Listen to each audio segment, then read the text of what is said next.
Good evening. Welcome, everyone. Welcome to Skeptics in the Pub Online. Happy to see that still a few people have joined us today. Excellent. I always hope we've got some newcomers who join us for the first time. So let me give a short introduction who we actually are. You remember 5 years ago when we all had to spend a lot of time indoors? That's when we started this off. Most of us were organizers of local groups in the UK, in Europe, and when COVID hit, we all went inside and online and started organizing these talks. Nowadays, we're doing those talks once a month, normally on the fourth Thursday of each month. The especially observant among you might notice today is the third Thursday of this month. We can't explain why. That's how it was in our planning tool, and that's how we planned it, but nobody ever questioned it. Here we are. What do we do besides the talks? On the days when we have a talk, we have our virtual pub opened immediately afterwards.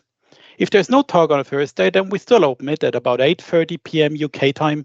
And we're always happy for anybody to join us for a chat, a drink, just relaxing together. We also publish our talks as a podcast. You can find an archive on YouTube. We have various social media channels. You can all find them on our webpage, which also will make the advertisements for our Discord server. And of course, we've got a little merch shop in case people want to wear something nice. So what's that website, you ask? It's sitp.online. sitp.online. There's a few other links in there that you might see pop up in the chat during the evening. Our admins in the chat are making sure that we try to publicize nearly everything that we're doing. One feature I always want to make you aware of, especially, is our way of asking questions after the talk. You can ask your questions by just going to sitp.online/ask. There you will be able to commit your questions with your name or without, however you prefer. But you will also be able to see questions that already have been asked, and you can upvote those that you find most interesting. Experience says those questions, if they're interesting to you, they might be interesting to a lot of other people too. So that's a very nice feature, and I always enjoy using that for deciding which questions to ask first. About today, we are very happy to welcome back Kavin Senapathy, who will be giving us a talk about the progressive parent on science, justice, and the future of humanity. Having 3 children who've reached 18 years old already, I feel like this might come a little bit too late for me, but I still feel under pressure. So nevertheless, who is Kavin? Let's talk about her quickly. She's an award-winning science journalist and author. She's written for SciShow, Scientific American, Self, Salon, Forbes, and a few others. She's a member of the National Association of Science Writers and the American Society of Journalists and Authors. The subjects she writes about vary. They go from genomics to racism in society, to medicine, to food and health. Her talk today will be based on a book she has currently published. I'll give you the full title of the book. You will also get links on how to purchase it online during the talk. The book is called The Progressive Parent: Harnessing the Power of Science and Social Justice to Raise Awesome Kids. I think that's enough from me for now. Kavin, they're all yours. Hello, everyone. I hope you can hear me, and I'm sure someone will let me know if you cannot. I'm coming to you from Madison, Wisconsin, in the north of the United States. So it's about 2 hours north of Chicago, if you are familiar with it. It's very cold outside. And you'll see this black lump back here, and you might see it move because one of my pets, a dog named Sebastian, is very cozy under there, and he might come out, or I'll bring him out later to say hello. So anyhow, I'm so excited to be with you all today, and I will try to imagine that we are really in the pub together. So thanks so much to David and to the organizers for inviting me. I was here a few years ago, and I'm back this time to talk about my book. So, anyway, I will dive right in. So, I've had mixed feelings about identifying with the word skeptic. As many of us know, there's baggage that goes with that word. But in the spirit of the skeptics movement, if I do say so myself, this is the book by a skeptic for not only parents, but for all adults who care about our kids' future. So here is the book. I've Skype minimized, so I'm not sure. Oh, there's my camera. Yes, you can see it. It is also available in audiobook and ebook. The audiobook is not narrated by me, but by someone with a much more soothing voice. How does one raise awesome kids? It might seem counterintuitive given that I've written a book that's in the parenting section on bookstore shelves. But this book does not purport to tell people how to raise kids. There's really so much unsolicited advice in the world of parenting. And frankly, I'm no super parent. I've heard from readers who aren't parents that the book has resonated with them, which makes sense because I would say that most adults who don't take on a traditional parenting role still care a lot about children's well being. There is some prescriptive parenting advice in the book, but more than that, the purpose of this book is basically twofold. So, first, it walks readers through how to think about and approach some of the most fraught contemporary parenting challenges and questions of our time from a justice and science centered lens.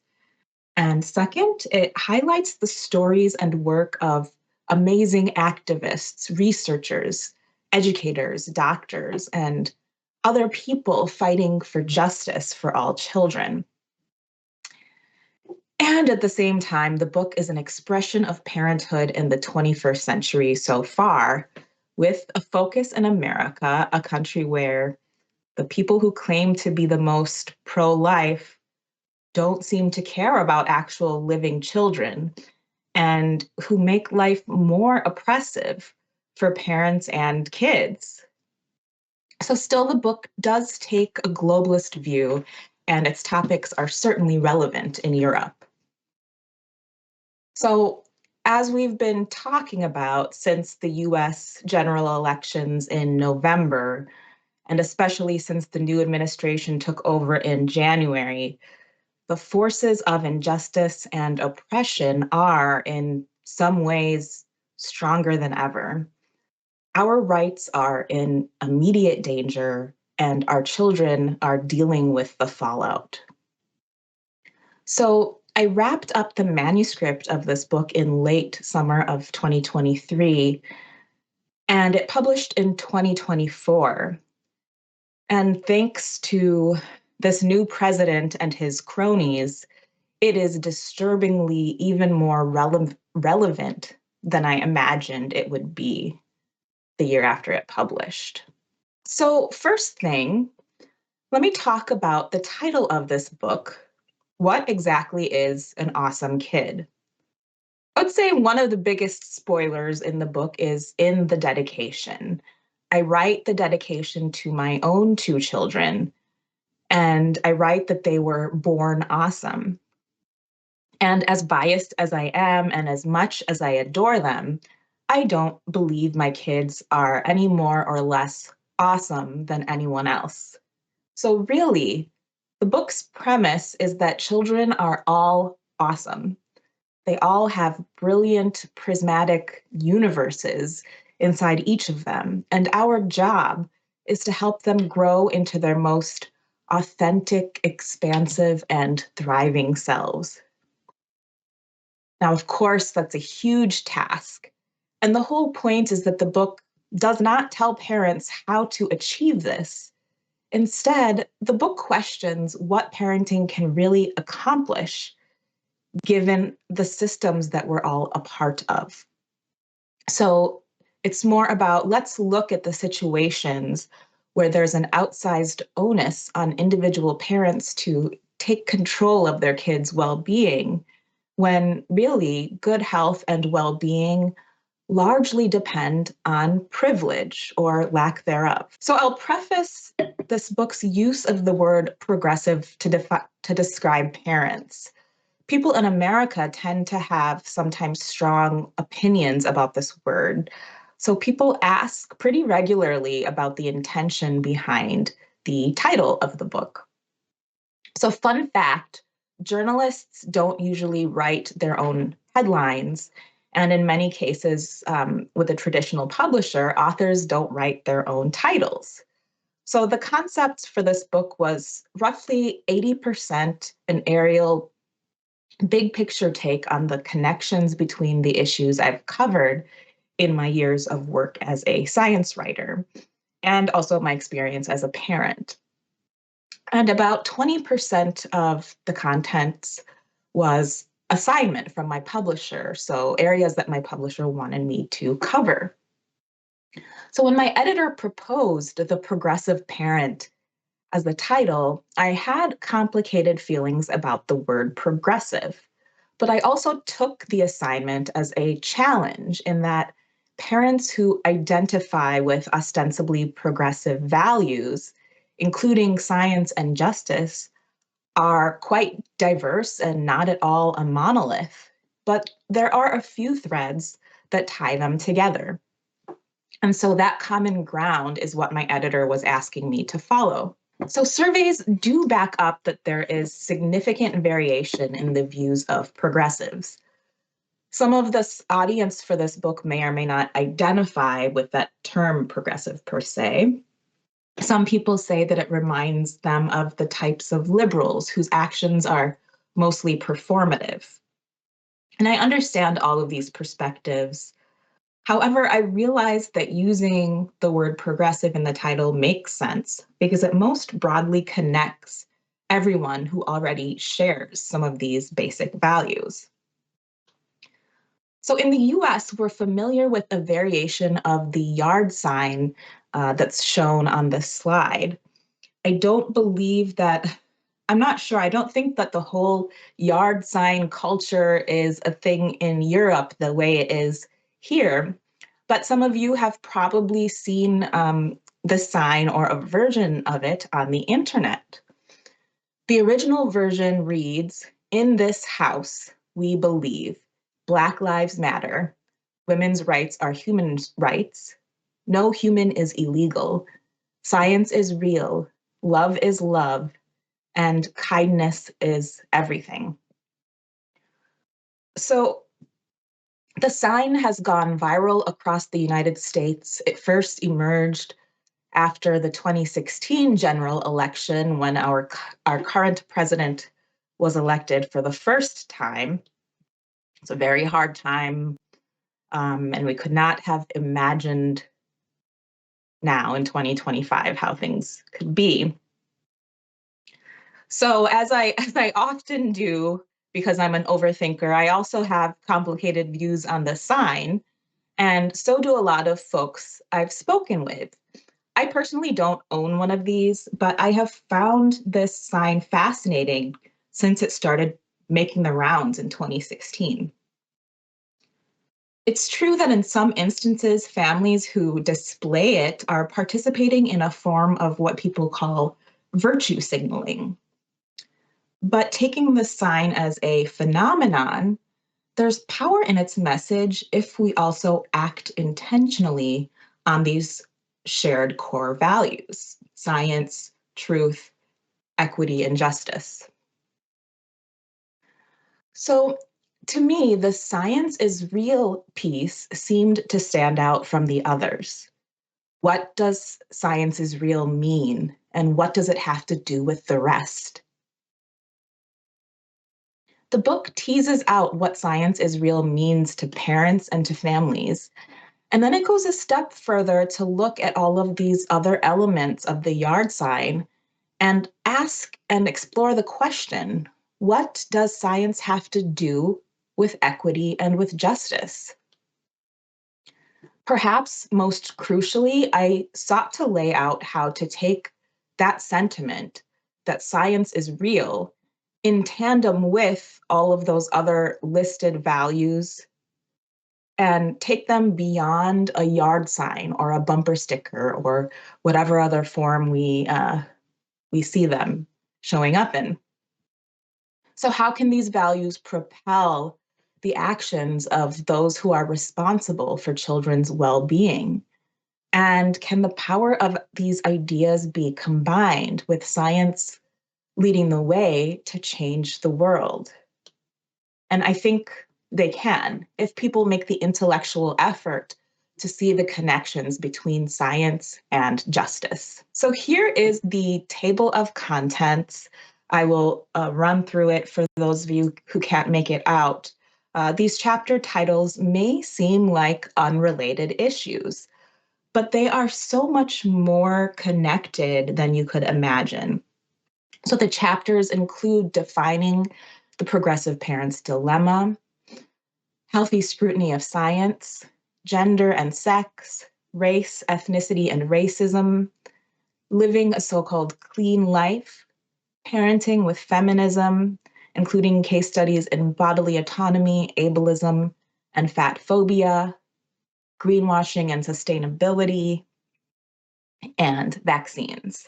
To drill down into this common refrain that parents need to take control of their kids' well-being, with practically every aspect of kids' well-being, there's a tendency to place an outsized onus on individual parents while absolving those in power.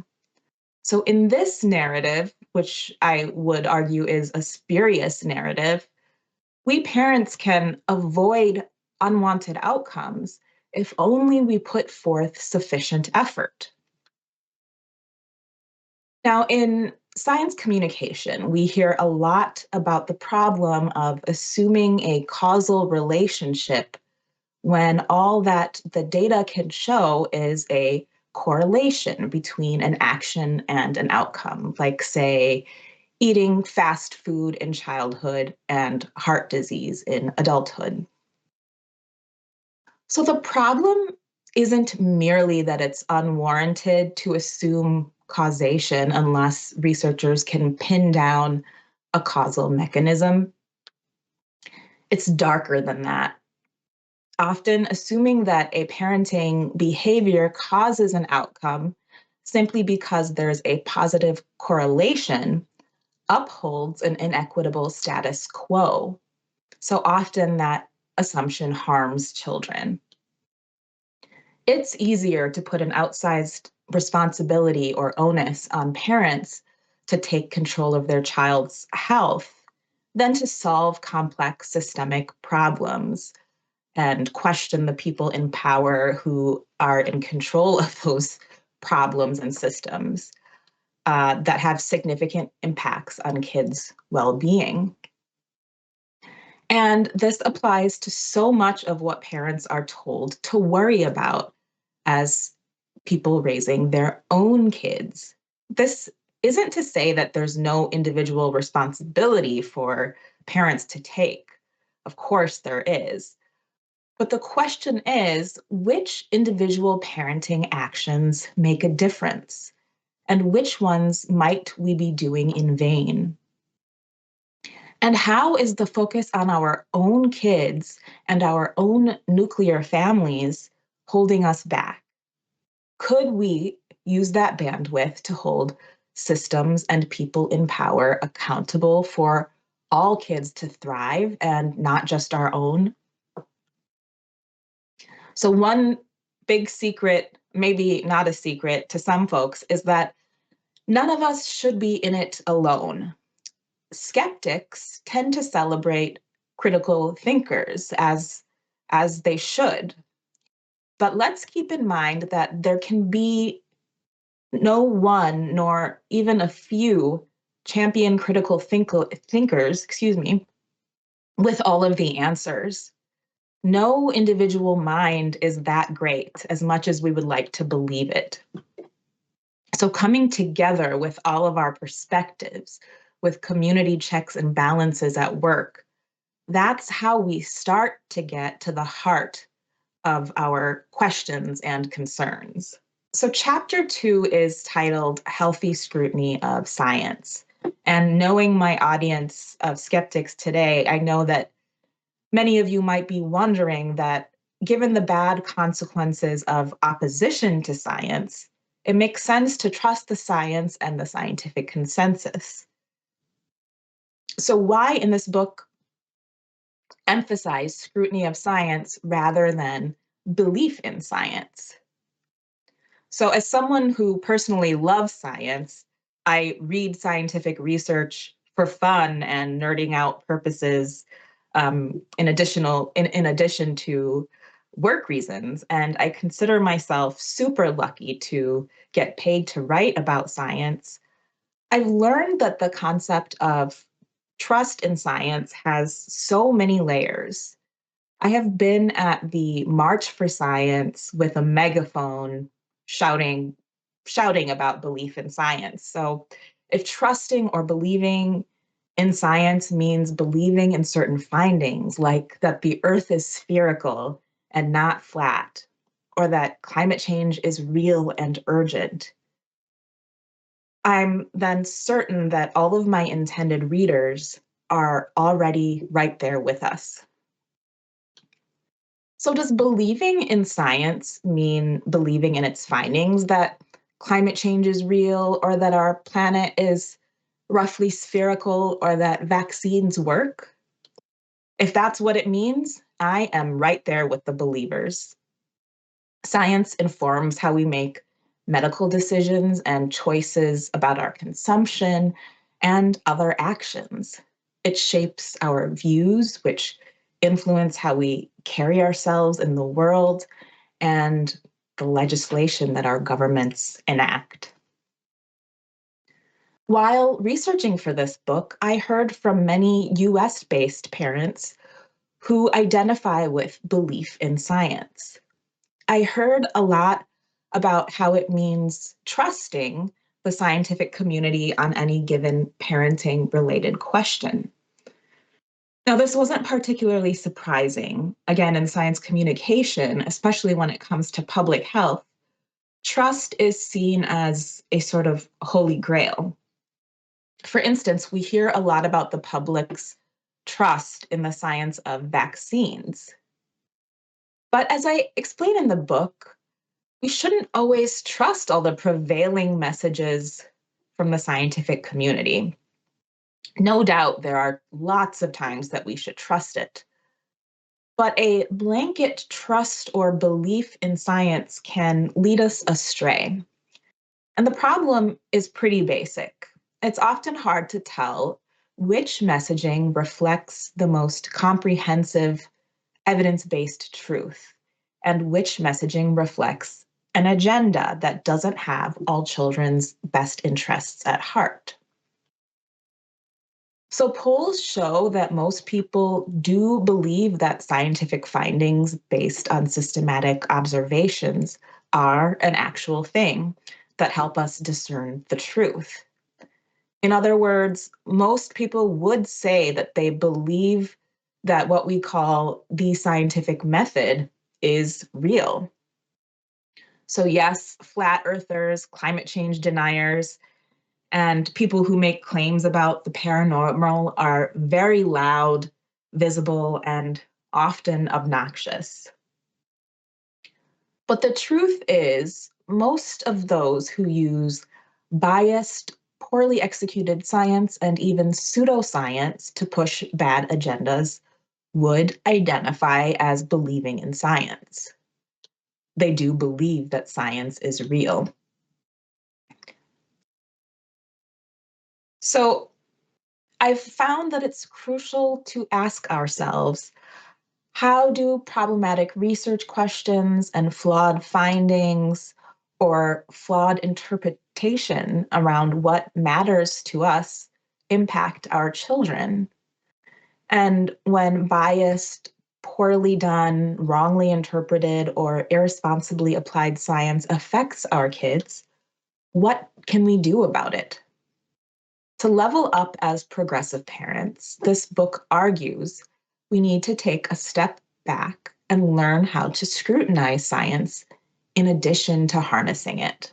So this book goes one level beyond what people who identify with belief in science tend to understand about a few crucial concepts, including the nuances around the concept of scientific consensus, digging deeper into correlation versus causation, risk perception, and the problem with applying population risk to individuals, how to spot the assumptions that scientists sometimes wrongly take to be true, how to spot the interests behind scientific research and messaging, and the difference between the concepts of science literacy and science curiosity and how to cultivate them and why that's important. So, one of the most important concepts in this book is the problem with dehumanization.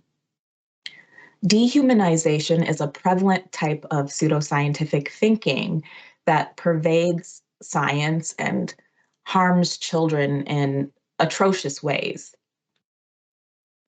So many in today's audience are familiar with forms of pseudoscience like homeopathy, which, as we all know, is not real medicine. And we all know about the harms of using religious justifications to withhold people's human rights and respect. But I argue that the most insidious form of pseudoscience is biological essentialism, which is at the root of dehumanization.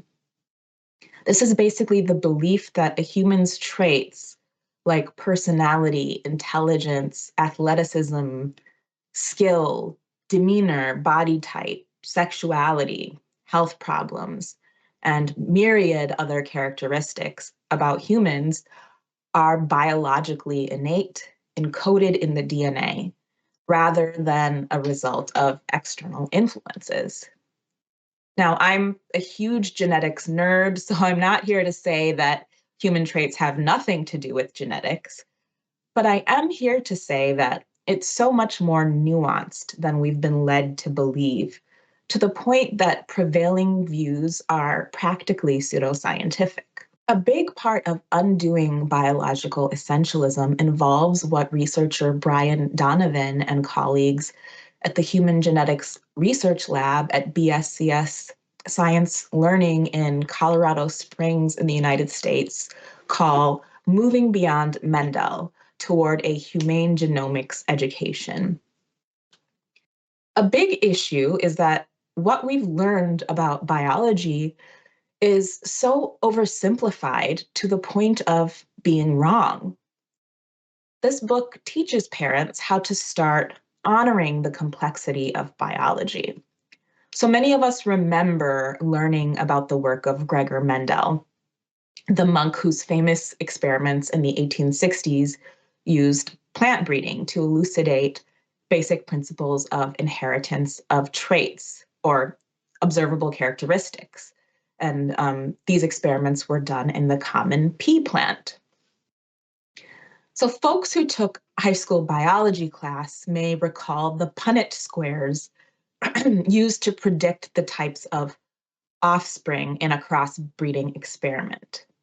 In his experiments, Mendel figured out that some unknown substance, which we now know as DNA, passes traits from parents to offspring. In his plants, and as scientists have learned since, with many traits across many organisms, certain observable characteristics like yellow or green color or smooth or wrinkly skin in peas are inherited in predictable ways based on whether a trait is dominant or recessive.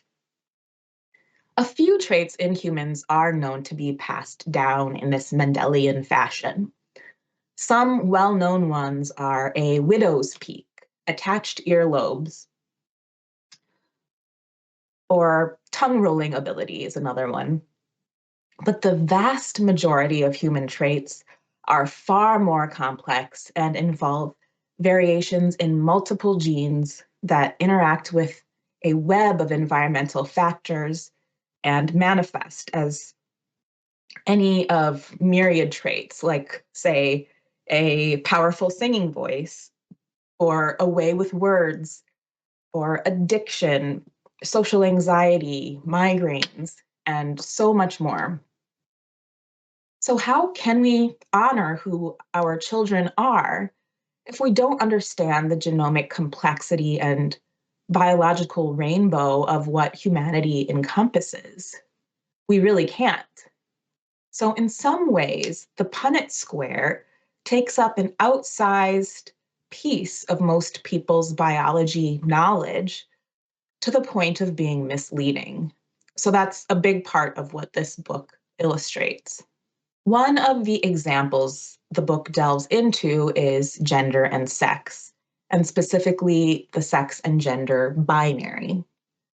So, anti transgender or transphobic ideologues would have us believe that it is scientific to say that biologically female humans all share the same sex traits, XX sex chromosomes, for instance.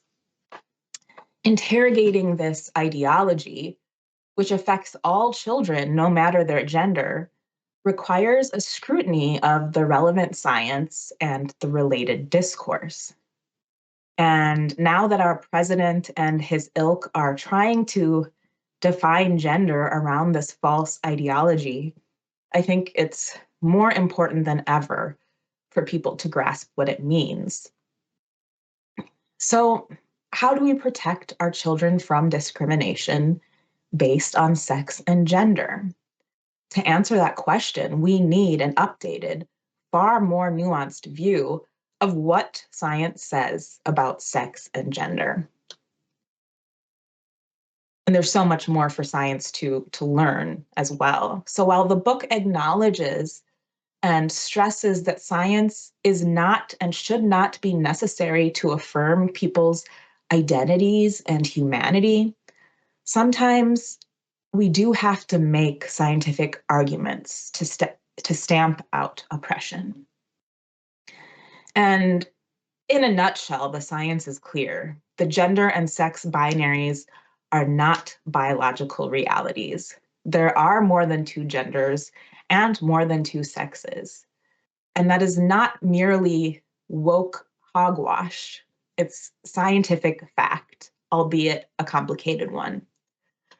So this chapter takes readers into a deep yet accessible breakdown of how it works. The next chapter lays out how to begin to navigate race, racism, ethnicity, and ancestry. It continues the approach of breaking down how biological essentialism affects children of all races. And again, like gender, race is also a scientific and social construct, not a biological reality. So apologies here for the text-heavy slides, but here are some specifics on what the chapter delves into at a glance. So again, I'll read these for people who might not be able to make them out. It includes questions of what's meant by race is social construct, and how does this affect children? Honoring genomic complexity as we think about race and ethnicity. The problem with ethnicity results from ancestry DNA tests. The problem with whiteness as a default or control group in biomedical research and in our everyday lives. How racism affects children, how to protect kids from racism in all these spaces, and a few tips on how to model anti-racism for children. Let's look at the essentialist mythology that drives fat phobia, which is one of the case studies in chapter 5. So we've been told and taught that scaring and shaming children into a so-called normal weight is necessary and worth it to keep them healthy. But the pressure put on kids to strive to be thin is unacceptable. So spanking was normal decades ago. and is no longer accepted because we know that it's harmful. Fat shaming, along with body shaming of all kinds, is going the same way as spanking. So, as the book explains, there is this error in science of assuming the existence of a default or normal version of humans. So, like whiteness as a default, people of so called normal or healthy weight, or BMI, which stands for body mass index, or normal mobility or vision, normal hearing, or anything else, are erroneously taken to be the default or even the optimal child. That is super problematic, not only concerning justice for children, but concerning basic accuracy in how we view and treat not only our fellow human beings, but also ourselves. And of course, the way we view and treat ourselves is in many ways the way that we view and treat our kids. So the book dismantles the pervasive idea that screen time, taken to be this one homogenous boogeyman, is a significant cause of the so-called obesity epidemic in children. In reality, weight is simply not a great proxy for well-being. So as the chapter teases out, fat phobia leads to the bulk of the bad outcomes, not fatness itself. So the idea that too much body fat is a moral failure and causes an array of health problems, a lack of success, and unhappiness is not only bigoted, it's also not true. Doctors, parents, and policymakers have internalized the misguided view that someone's weight is their own doing, and that myth seeps into all public spaces. So, as a sneak peek into the chapter, and starting to dismantle the prevailing distortions around BMI and weight, like in its analysis of other issues, the book brings in some relevant history. So, underlying the science of human weight is the spurious essentialist idea that, again, there's such thing as a normal, healthy weight. While the term body mass index was first coined in 1972, the concept has been around for a couple centuries. A Belgian mathematician by the name of Adolphe Quetelet devised the index in the mid 1800s as part of his study of l'homme moyen, or the average man, which looked at a slew of traits to build a model of a normal average man. So to Quetelet, this model of the average man represented the ideal. The concept of BMI started as part of what was called Quetelet's index, but it was based solely on the measurements of small groups of Western Europeans. By the turn of the next century, the traits studied in l'homme moyen would be used as a scientific justification for eugenics, including the sterilization of disabled people, neurodivergent people, those experiencing poverty, and non-Europeans. So Quetelet was at least right about one thing. He never intended BMI to be an individual indicator of health or well-being. So moving on, chapter 6 is called A Clean Life. And I think this audience would largely agree that everything, even water, is made up of chemicals. Despite what seems like a widespread blanket fear of chemicals, as the book explains, most parents are generally aware that chemicals are all around us. We want to know which chemicals are problematic, whether they're harmful to children or to the planet, and whether they're tied to exploitative or unethical practices.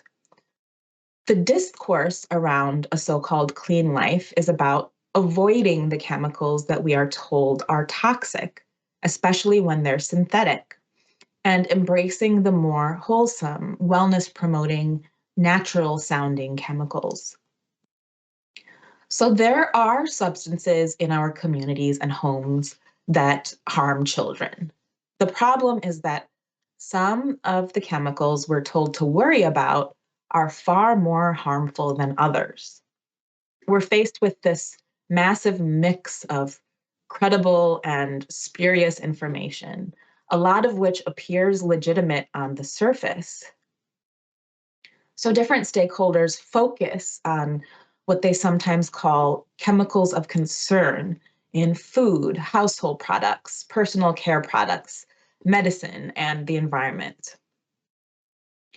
Some of the more common fears over specific chemicals are unfounded at best and downright misleading at worst, distracting us from really everything we should actually worry about. So, do the lists of chemicals we're supposed to avoid enable us to protect our children and help them thrive? So, the progressive parent takes a closer look at several of these chemicals of concern, including MSG, persistent organic pollutants, including PFAS, pesticides, chemical weapons carried by police departments, radon gas, flame retardants, BPA, and many more. Chapter 7 is on greenwashing. As I worked on the book, I couldn't help but think that progressive parents are channeling that iconic smiling cartoon dog wearing a hat and calmly sitting at a table with a cup of coffee, assuring himself that this is fine as the room goes up in flames around him. And frankly, I find myself more terrified about all of this than ever before. So, how do we honor our humanity and snap out of this stupor and put out the fire? I'm still working on figuring this out, and so are a lot of other parents I know. And there's no simple answer. The book details how the underlying driver of our collective stupor is one of our greatest nemeses as progressive parents. It's that same old and omnipresent systemic urge to put the onus and responsibility on individual choices to ensure children's well-being and to save the world. So the chapter covers transportation and highway expansion and electric vehicles, structural racism and exposures, capitalistic forces beyond the concept of the personal carbon footprint, and more. But with our presidential administration backing out of the Paris Climate Agreement, in some ways, I honestly feel like I would rather all of us flip tables and punch something than keep trying to make a difference ourselves. But I digress. So, anyhow, there you have it, a brief introduction to what you can expect from the progressive parent. And this isn't getting into chapters 8 and 9. But in addition to what I talked about today, the book also delves into a lot more, including giving birth, the concept of IQ, the difference between anti-vaxxers and most vaccine hesitant parents, and how to talk to your friends and loved ones about vaccines, recycling, the microbiome, epigenetics, mental health, guns, and the science of love and bonding and attachment. So I would say that the good news is that we all have the capacity to incorporate a deeper understanding of our progressive values into our worldviews and how we treat each other and raise the next generation. So again, our job is to support them in cultivating and being their most expansive selves, despite living in this absolute dumpster fire of a time. In closing, I want to share that it's been perhaps the most rewarding work of my career so far to pull together this book. It's been a real challenge to tie together a science-driven, justice-centered book about the well-being of children in this world. So with that, I will conclude the talk portion. Thanks to everyone for tuning in today, and I will hand it back over. I think we'll have a break and then time for questions. Thank you very much, Kevin. That was wonderful and very thought-evoking. We'll need a short break now before we start the questions. Mostly we need the time for the questions to be asked. I think you had the audience in such a thrall that nobody put in any questions yet. If you're in the audience, you wonder, where can I put in my questions? The reminder, sitp.online/ask will take you to our online platform where you can put in your questions and rate already existing questions. We'll now have a 15-minute break, so that means we'll be back shortly after 8 o'clock UK time. See you then.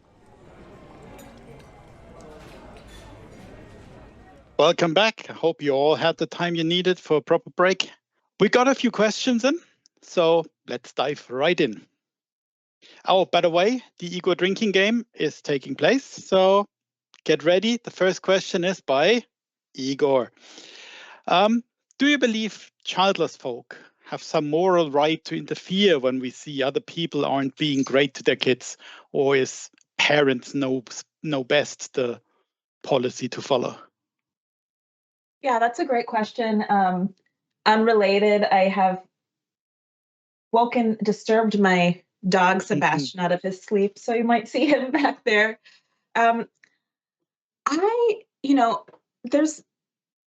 I do believe that in many cases, non-parents should have a responsibility to children. Of course, educators have a responsibility to protect kids and to help them thrive. And for instance, we have these laws that require disclosure of gender identity. And I believe that doing one's best as an educator to stand up against disclosing a child's identity to parents who are not accepting is important when it's possible. But it's a scary time, and I haven't truly thought through all of this. And then, of course, family members, when parents themselves are not supportive, or if they happen to be overtly racist or misogynistic or transphobic, it's always helpful to make it clear that that you, as an aunt or uncle or some other family member, are a safe space for a child to come to. As a father of 2 trans children, I can only agree. It's being the advocate for them sometimes that's the most important. Sure, and this is what I've heard from parents of trans children and trans folks themselves. So I have spoken to quite a few in my work. We were discussing leaving it to the last, but since it's such a popular question, I put Pontus's question next. You mentioned you might not be able to put it in as rosy terms as in other times, but here we go. To what extent and how do you suggest we talk to our children regarding what's currently happening to US democracy, depending on age, nationality, and other factors? That is a good question. And hi, Pontus. I know you. I remember you. Let me take a sip of my beer.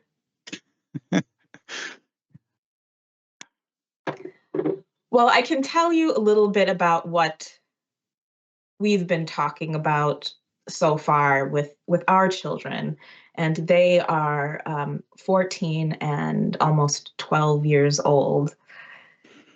And so far, we've been taking the questions as they come, but really, presently, we know that there are children everywhere who are directly dealing with the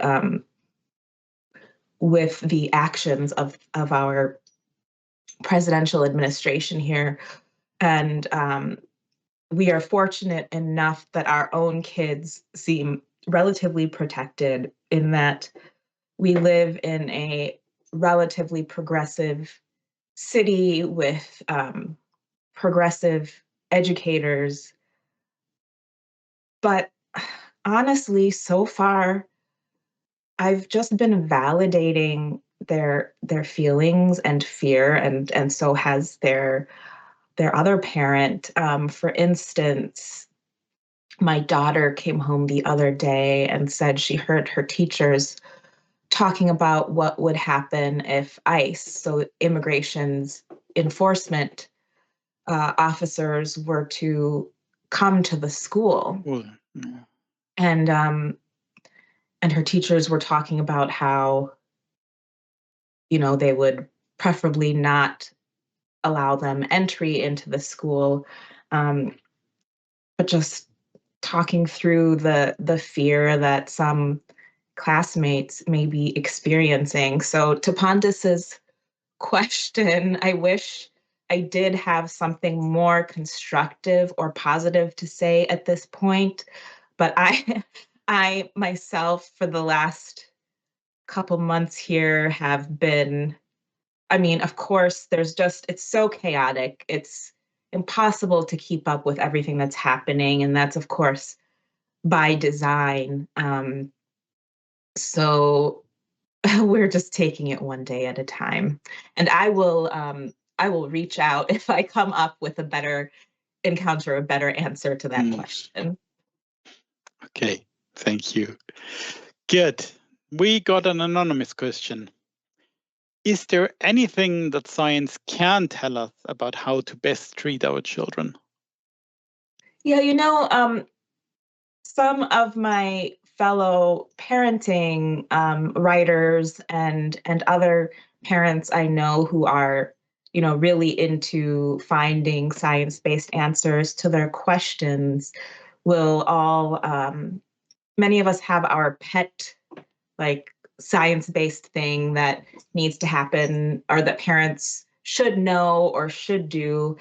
And all of it, like, if I were to make a list, would just fit on, a few pages. One big one that the book covers that I didn't talk about as much today is the notion that breast milk or human milk is superior or best for babies. And it turns out that what's actually best is to feed your baby in whatever safe way works for the family. So that includes formula, human milk feeding, breastfeeding, or a combination of these things. What else? Like, advice to strap your furniture to the walls is, I think, really important for small kids because we do Okay. not, we don't know how many, or we do know that children get severely hurt from, say, TVs falling over or climbing the furniture and the furniture falling over. But yeah, a good friend of mine who's a neuroscientist, she will tell anybody who will listen that if your child is younger than a certain age, and I'm spacing the age it is, but I think it is 6, that trampolines are dangerous.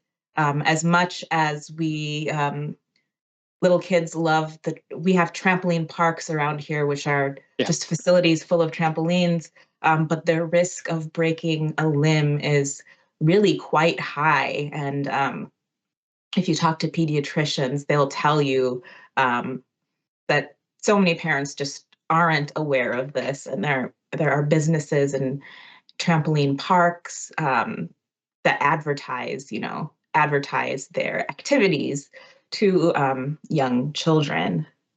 Yeah, I suppose I could just go through a list, but that is a few. But yeah, like, for the most part, it's all that basic kind of stuff. Okay. I do admit that trampolining is new to me, but it's interesting.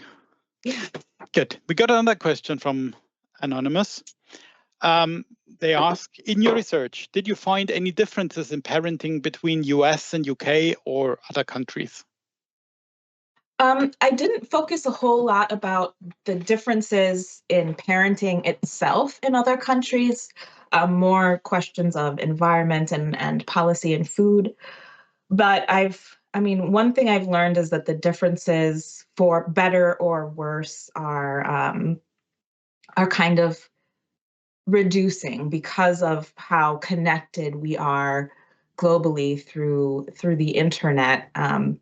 Parenting uh, practices are making their way throughout the world.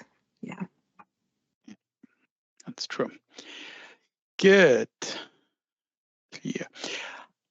Get a drink. It's Igor. Is there some area of child raising that we generally aren't good on yet? What should humanity focus on, if anything? Oh, that's a big question, and one I'm certainly not qualified to answer. And I should say I'm not exactly qualified. I can only give my view on any of these questions. Of course. Oh, sorry, that was my dog barking. You didn't hear that? Um, I'm trying to. Can you repeat the questions? Because I was just looking at the question here. Now, the question was whether there's anything in parenting, any subject that we are still behind where we should be. Something. Well, yes, I covered quite a bit of where we're behind, and I would again emphasize that we are behind in understanding this sort of prismatic biological rainbow that is humanity. We're very stuck in the idea of normal versus abnormal when it comes to anything, whether it be weight or race or neurology. And so I really believe that grasping how much more, again, prismatic humanity is gives us a basis to allow our children to be their most expansive selves. Now, and a thing that I'm open with my kids is, if I'm sure many of you recall that when we were children in our childhoods, we looked at the adults and our parents, and we thought they knew what was going on. They knew what they were doing. And I'm just learning, and I'm realizing that we're all just children at heart, and doing our best. And so one perk of living in this day and age is that it's easier than ever to put our heads together to come up with answers. That's true. LBBS has got a question for you. Are there different considerations for biological and adopted children rearing, for the rearing of them, I guess, specifically in blended families? Yeah, so I this is a good question, and I didn't talk about raising adopted children versus biological children per se, but the book goes into goes into the common idea that biological parents, especially the one who gives birth or the mother, is the one who is the most biologically and instinctually attuned to their child, and that giving birth, causes all of these hormonal and other changes in our bodies, which shapes us as mothers and shapes our bonds with our babies in almost a very natural and biological way. And I argue against this because anybody who is tasked with raising a child, and spending a lot of time with this child and being hands-on with a child, goes through biological changes. Loving and raising a little baby changes us in so many ways. And so Sure, like someone who gives birth or who impregnates someone has that specific haploid biological connection to their children, but I would say that adoptive parents, aunts, uncles, and even dads in the traditional role who don't give birth do not have any less of an instinctual or natural bond with the children. So that's an idea that I think people need to break out of to really understand the responsibility that we all have to youth. Yeah. I apologize for anybody who's suffering from heartburn from all those shots, but it's another question from Igor. What do you answer to people who believe that it's immoral to bring kids in this uncertain environment of this dying world?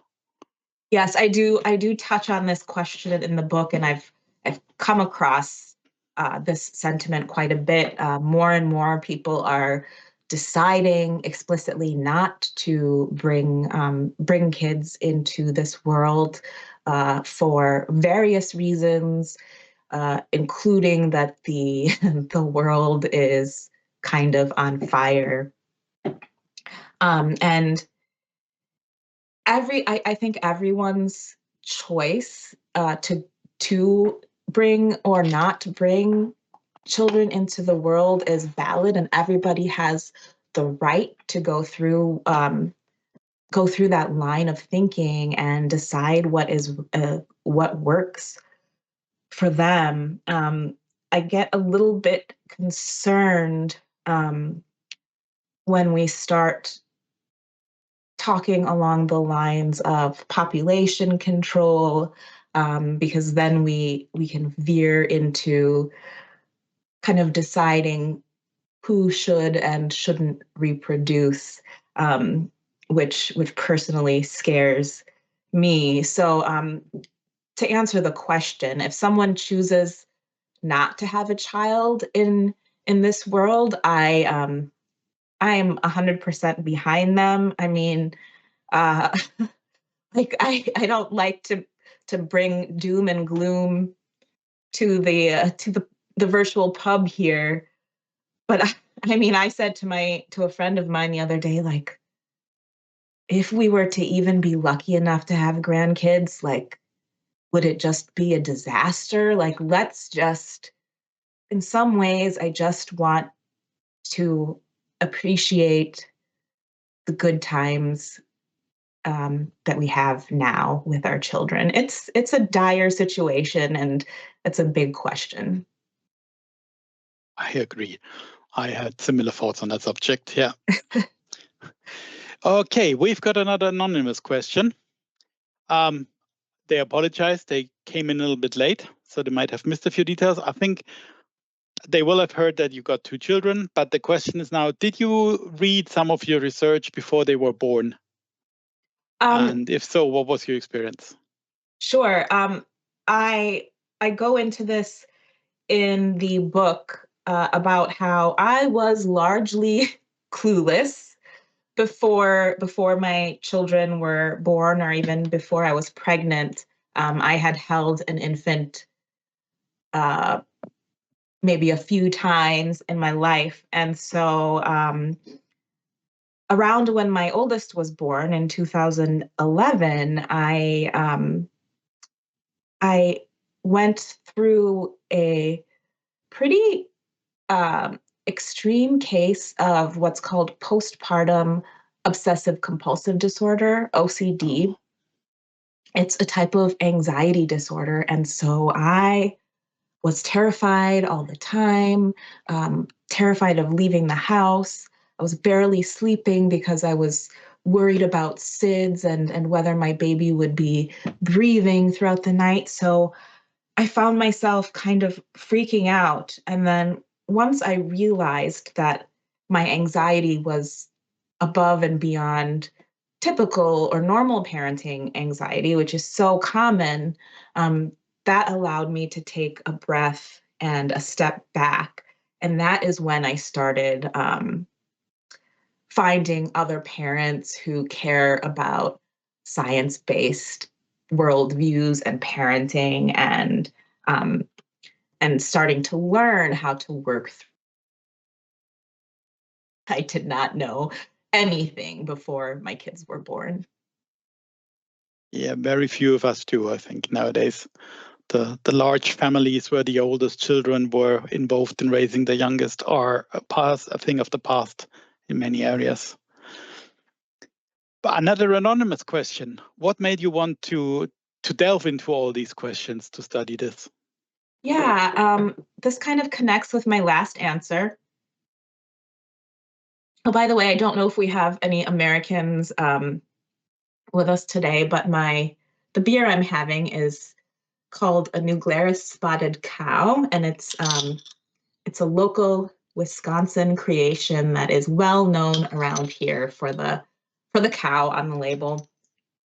So what made me want to study this again is I back all the way in 2011, 2012, I was realizing that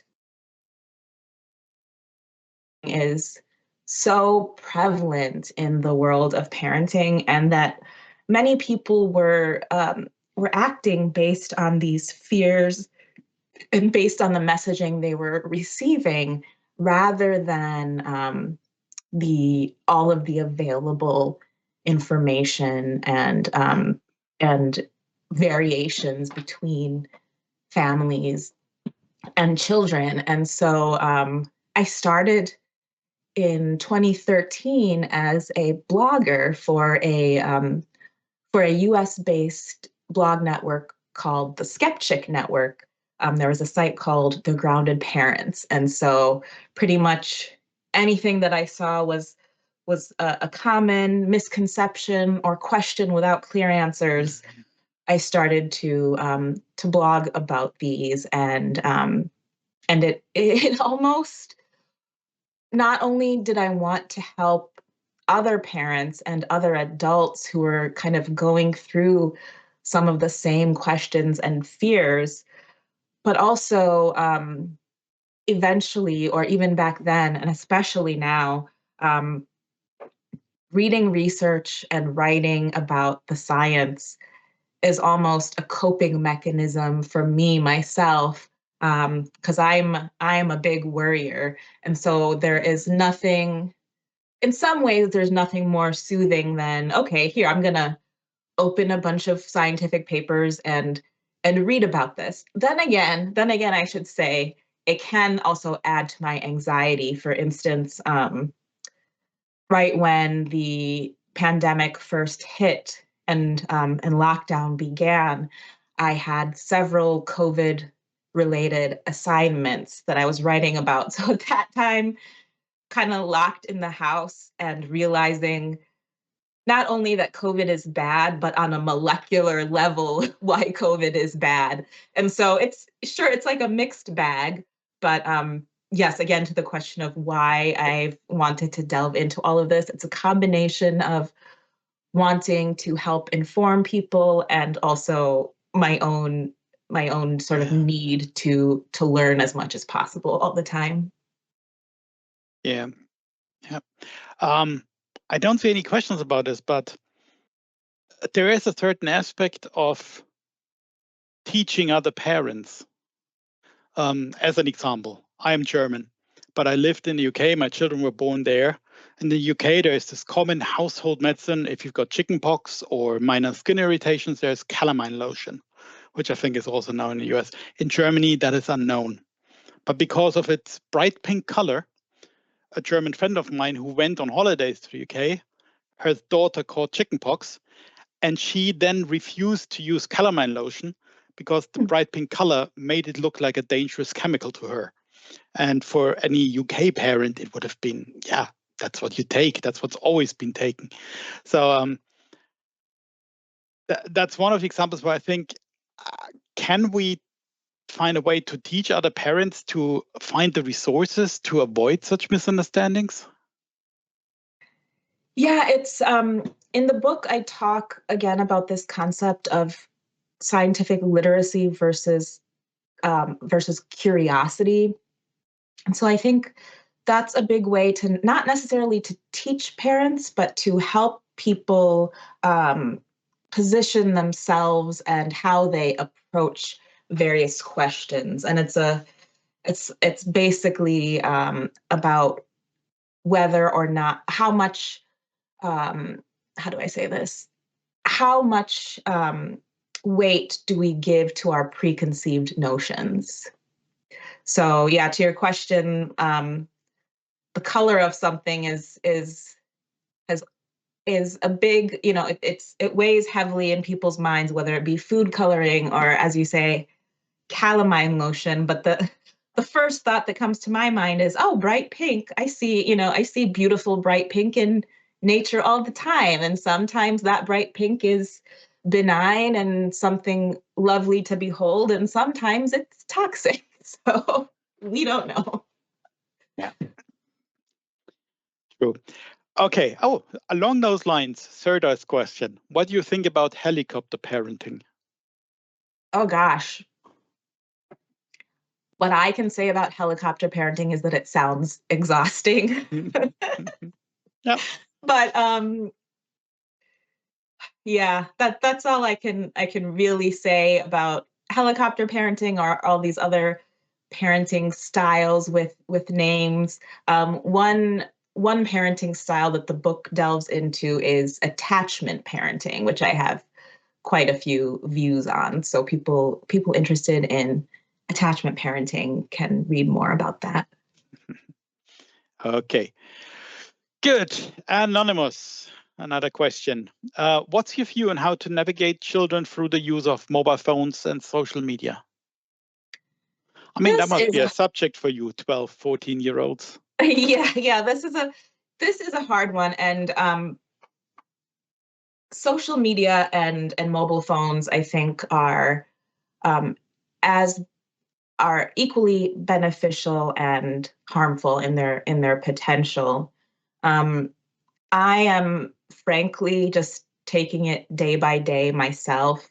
I have my phone right here, and my kid and her friends like to use Snapchat a lot. And so what we've done is we follow our daughter on Snapchat, and that way we see everything she snaps, and that's how we sort of keep up with it. So that's a really hard question, and again, one that I've been working through as I go along. I'm always asking my peers, like which social media do your children have? I should say with bearing witness being such an important feature of having a cell phone, you can get a video of anything, anytime. With the worries of what can happen anywhere, especially in schools, whether it be violence, shootings, or immigration officers coming. I almost, and again, this is not really a science-based thought, but it's my feeling that I know school phones are disruptive when they're used in schools, but I also feel a sense of relief that I know my kids have phones with them. Yep. Yes. Another anonymous question. You've talked about your book and about moving beyond Mendel. Are there any other books that you would recommend about science communication? I'm not sure about science communication specifically. I would one book that I actually mention and cite in The Progressive Parent is a book by Angela Saini, and I believe she was she's an author, and I believe she was a guest on Skeptic in the Pub online in the past. I might be wrong on that. And I think so, yeah. her book, Superior, The Return of Race Science, to me is one of the most mind-blowing science-based books in terms of understanding how science can misconstrue the nature of humanity. Okay. That's a weird question. Okay. Another question from Anonymous.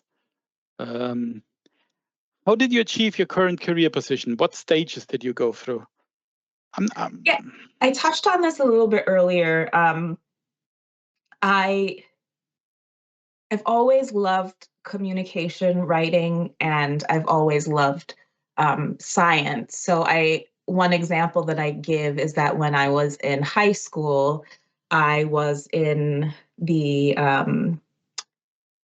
prose and poetry club at my high school, and then I also was the statewide winner of a medical spelling bee, so a spelling bee of medical terms. And okay. but writing about science is not necessarily something that I knew was a career option.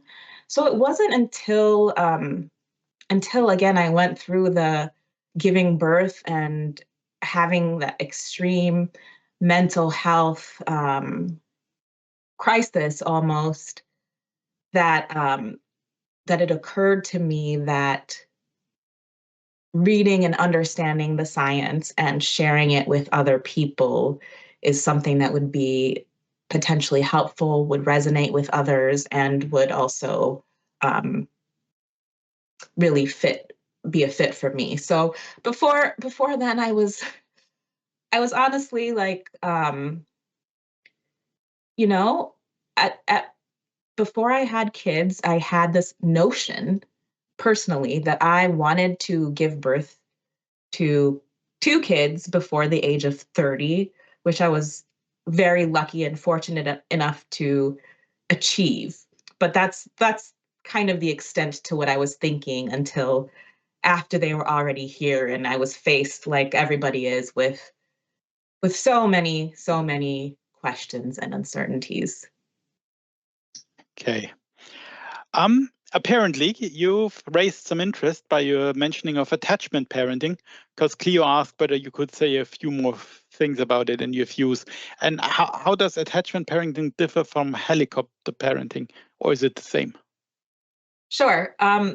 Attachment parenting is the views of attachment parenting have been prevalent. So I first came across attachment parenting again when I myself was a new parent, and I had received a book as a gift called The Baby Book by a family of doctors and healthcare professionals known as the Sears family. So one of those is Dr.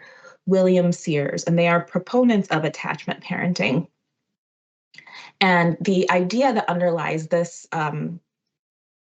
is related to what I was talking about earlier when it comes to biological connections with an infant, for instance. So attachment parenting says that after giving birth, there are certain things that one needs to do to promote the natural and necessary bonding and attachment between the baby and the mother. And so my book goes into some of these claims, but there are several B's of attachment parenting. So the letter B, so B for bonding, breastfeeding, and there are a few others. And when one follows attachment parenting, I remember thinking to myself like, oh, baby wearing is another one of the B's. So wearing the baby in a sling on your body. And I read that if you allow your baby to cry for a couple minutes or set them down by themselves in a crib and walk away, or if you don't respond to every single cry and whimper in that moment, then your child will not properly be attached to me, and that will lead to an array of issues in the Okay. immediate and long term. Long term, and so I think that tenets of attachment parenting, what works for people is fine. If people want to walk around wearing their babies in a sling, or if people want to breastfeed every 2 or 3 minutes as much as the baby wants, that's fine. But the issue or the problem is this fear mongering that's especially directed towards mothers who give birth. Okay. Yeah. I think we'll do 2 more questions and then we'll leave it. We've got one question. Cleo, if you delete the questions, I can't read them out. Okay. We had a question from Igor. If I remember right, he was asking about things we were doing wrong before. He's asking about, are we better nowadays than we were a few decades ago? Is the standard of parenting improving? Again, this is something that I cannot give a definitive answer for. But certainly there's so much that we have today that we didn't have a century ago. For instance, again, an example is safe infant formula. And again, this is not to say that the formula industry and the governments regulating them are off the hook, because there are so many problems with the formula industry and governments. But having a safe and healthy option that's an alternative to exclusive human milk feeding is one great option. So I'm not sure if this is answering the question, but our options are, for at least for those of us who are privileged enough to have access to them, our options are kind of more varied than ever in a good way. But yeah, we could talk about the problems with capitalism and the way that it has put a outsized focus on the nuclear family unit versus communities. I think that in other parts of the world, for instance, much of my family lives in India. There, in much of the world, communal forms of child rearing have kind of reduced to these much smaller units of the nuclear family, and I think that is one way that we are worse off. But again, I could probably talk about some of these questions for a long time. Yeah. So. Good. Final question. Star asks, what are the most important stages of parenting for healthy child development? They're all important, in their own ways. But when I think about stages, I really think about the cumulative effects of everything that children are exposed to. So the book delves into a concept called the exposome. And this is essentially the cumulative lifetime exposures that we have. So that can be exposures to foods, to chemicals in the environment, to stress, to fruits and vegetables on our plate. And rather than thinking specifically about each stage separately, I kind of like to think about the big picture in terms of the positive exposures that we can that our kids can have and experience. So every exposure we know has some effect on our epigenome, for instance. And so something that we might not think about could have a very positive cumulative effect, whether that is a comforting hug or a good conversation or fresh air or, of course, eating fruits and vegetables. I really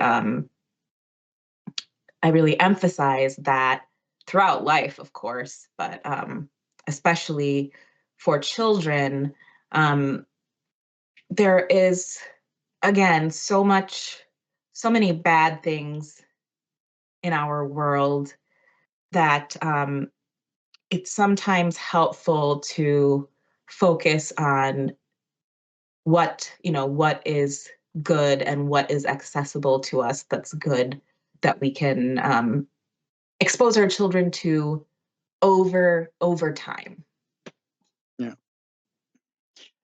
You've got close to 20 years to keep improving. I always say there's not a lot you can do terribly wrong, but you can always improve the things you got wrong on the first attempt. Yeah. So let's leave that as the positive note at the end. Once again, thank you very much. I hope everybody in the chat is giving applause and thanking Kavin for her talk. Before we go, I need to advertise our next talk. You will see the ads go up in the next few days. Yes, we're looking forward. Next time will be the fourth Thursday in the month. It will be 27th of March. And we're looking forward to having Noah Illusions on, who will take us through the history of religious computer games, or as he mentions it, calls it god-awful gaming. Other than that, a reminder of sitp.online/virtual pub if you want to join us. And I want to thank the people in the background. So there's David and Igor who were looking after the technical things. And I want to thank Cleo for sorting the question for me and sometimes hiding them. Makes the life more interesting. And as always, thank you very much for joining us. Thank you again to Kavin, and stay safe, stay healthy, stay skeptical. Good night.